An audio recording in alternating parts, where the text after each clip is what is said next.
Hello everyone, welcome back to my channel, and if you're new here, hi, this is Pinky and I'm so glad you're here. I have got 8 books to share with you today, some of which I really loved. So without further ado, let's get right into my August reading wrap up. So let's start with a classic, The Canterville Ghost by Oscar Wilde. This was such a fun read. The story is about an old grumpy ghost named Sir Simon who has haunted his castle for centuries. But his life gets turned upside down when a very practical and modern American family buys the castle and moves in. I think what I liked most is that it's not a typical ghost story at all. You expect something scary, but Oscar Wilde flips it around and makes it witty and satirical. Instead of the ghost haunting the family, it almost feels like the family is haunting the poor ghost. I was amused at the way the Americans didn't take the ghost seriously at all. It's clever, playful, and I gave it a 4 out of 5 stars. Now, on to Maisie Chen's Last Chance by Lisa E. This was such a warm, beautiful read. It's middle grade, but honestly, I think readers of all ages can enjoy it. The story follows Maisie, who spends a summer in her grandparents' Chinese restaurant, and through it she learns about her family's history and heritage.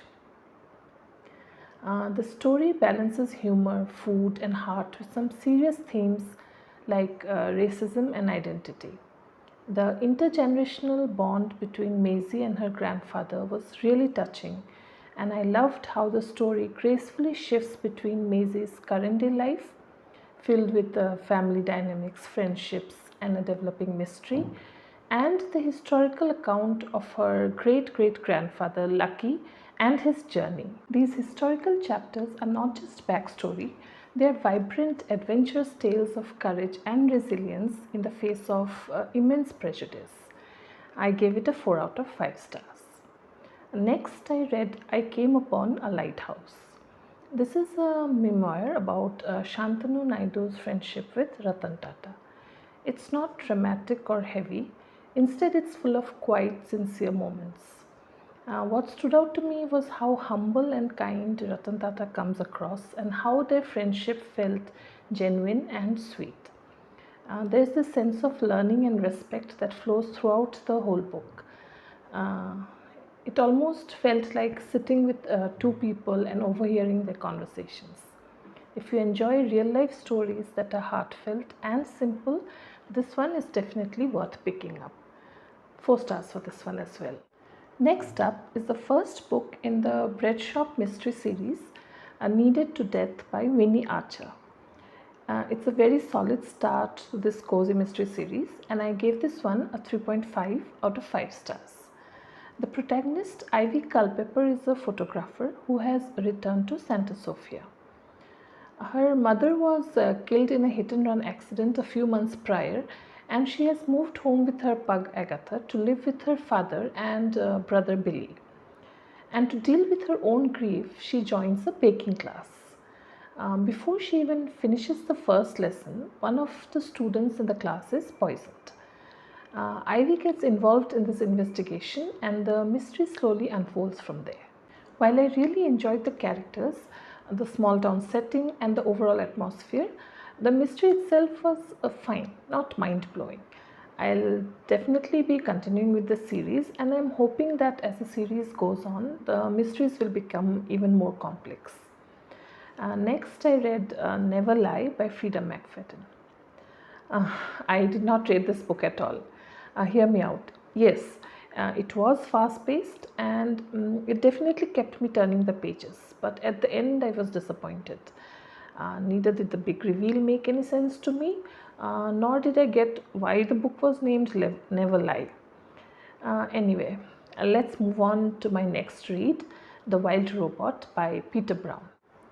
In a rare instance, I actually watched the movie first and absolutely loved it. So I decided to pick up the series. The book, however, is very different from the movie.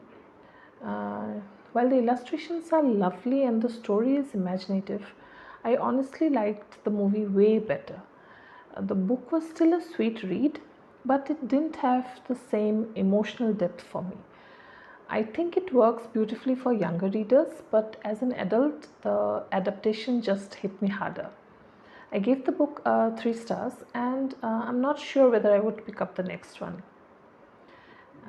Next, I read The House on the Mango Street by Sandra Cisneros. This book is not a novel with a traditional plot. Instead, it's a collection of short, beautiful vignettes or little stories about a young girl named Esperanza Cordero and her life growing up in a poor Latino neighborhood in Chicago. She moves to a new house on Mango Street, but it's not the dream house she always imagined. Through her eyes, we meet her family, her friends, and the people in her community. Each vignette is a small snapshot of her life, her dreams, and her struggles. The author uses simple language that feels like you are reading a diary or a series of memories. It's a book about finding beauty in your own life and having the courage to write your own story. I gave it 3.5 out of 5 stars. I also read Chaurasi or 84 by Satya Vyas. This is a powerful and emotionally resonant Hindi novel. I have already made a 1-minute review video in Hindi, which I'll link in the description box. While its title immediately brings to mind the 1984 anti-Sikh riots, the book is not a historical account in the traditional sense. Instead, it is a deeply moving love story set against the backdrop of this horrific period, using violence as a catalyst to explore the resilience of human connection. The book explores how ordinary people are swept up in extraordinary circumstances and how easily neighbor can turn against neighbor. The characters are complex and flawed, making their struggles and triumphs feel incredibly real.